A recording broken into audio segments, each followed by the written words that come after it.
करिश्मा ठाकुर। भारत में corona virus का कहर बढ़ता ही जा रहा है। इस संकट काल में कांग्रेस नेता राहुल गांधी ने आज वीडियो कॉन्फ्रेंसिंग के जरिए प्रेस कॉन्फ्रेंस की है। साथ ही उन्होंने कहा है कि लॉकडाउन कोई कोरोना वायरस का इलाज नहीं है। केंद्र सरकार पर सीधा निशाना साधते हुए राहुल गांधी ने कहा है कि गोदामों में अनाज सड़ रहा है, लाखों लोग अन्न का इंतजार कर रहे हैं। सरकार से उन्होंने अपील की है कि इस संकट काल में ये अमानवीय है, लोगों को घर घर तक राशन पहुंचाए। आइए तो हम आपको दिखाते हैं कि इस वीडियो कॉन्फ्रेंसिंग में राहुल गांधी ने और क्या क्या कहा है। मेन जो हमारी फोर्स है वो स्टेट लेवल और डिस्ट्रिक्ट लेवल पे है। जो केरला में सक्सेस, वायनाड में जो सक्सेस हुई है, वो बेसिकली जो डिस्ट्रिक्ट लेवल की मशीनरी है वो इफेक्टिव काम कर रही है। तो मेरा एक सजेशन है कि कोविड के खिलाफ जो लड़ाई हो वो टॉप डाउन ना हो, वो बॉटम अप हो। और प्राइम मिनिस्टर, जो स्टेट्स के चीफ मिनिस्टर्स हैं, जो डिस्ट्रिक्ट्स हैं, उनको एम्पावर करें। प्राइम मिनिस्टर का रोल आर्मी को एम्पावर करने का है, फोर्सेस को एम्पावर करने का है, स्टेट्स को पैसा पहुंचाने का है। ऐसे लेवल पे पहुंच गए कि ये अब इमरजेंसी सिचुएशन हो गई है। तो मुझे ये कहना कि भाई ये नहीं किया, वो नहीं किया, वो मैं नहीं करना चाहता हूं।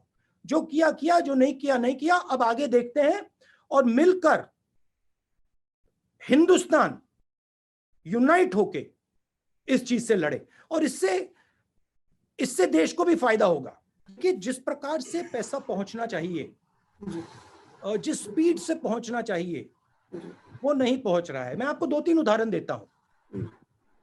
कोरोना से लड़ने के लिए आपको 2-3 स्ट्रेटेजिक चीजें एकदम करनी पड़ेंगी। दो फ्लैंक्स पे एक्शन चल रहा है। एक हेल्थ केयर मेडिकल, दूसरा इकोनॉमिक।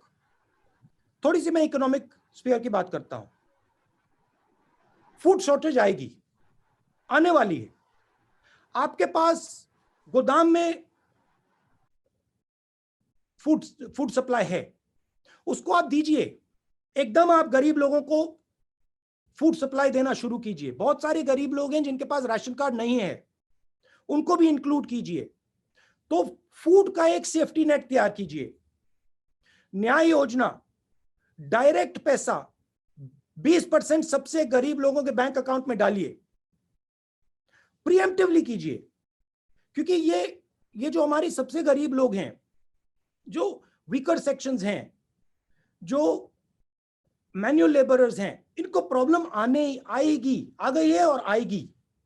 तो प्रीएम्प्टिवली फूड नेट बनाइए। मिनिमम न्याय योजना नाम मत यूज कीजिए, कोई और नाम दे दीजिए, बट मिनिमम फाइनेंशियल नेट तैयार कीजिए। बेरोजगारी आने वाली है, शुरू हो गई है और जबरदस्त तरीके से लोग बेरोजगार होंगे।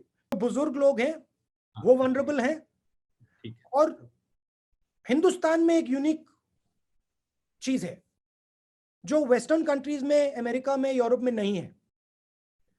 हिंदुस्तान में हमारी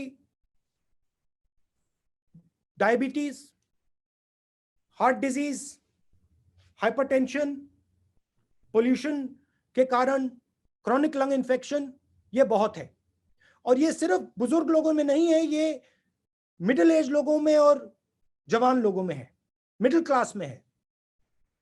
तो जिन लोगों को रिस्क है, जिन लोगों को ये बीमारियां हैं, जो लोग बुजुर्ग हैं, उनके लिए नॉन हॉट जोन में प्रोटेक्शन देना बहुत जरूरी है।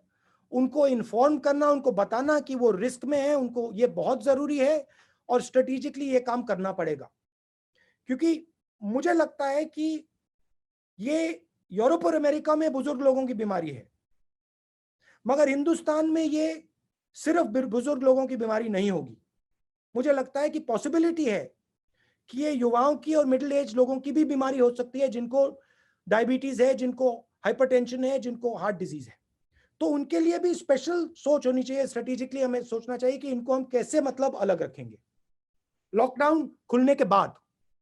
अगर आप ये वीडियो YouTube पर देख रहे हैं तो चैनल को सब्सक्राइब कीजिए और अगर ये वीडियो फेसबुक पे देख रहे हैं तो पेज को लाइक कीजिए, शेयर कीजिए। देखते रहिए APNS न्यूज। नमस्कार।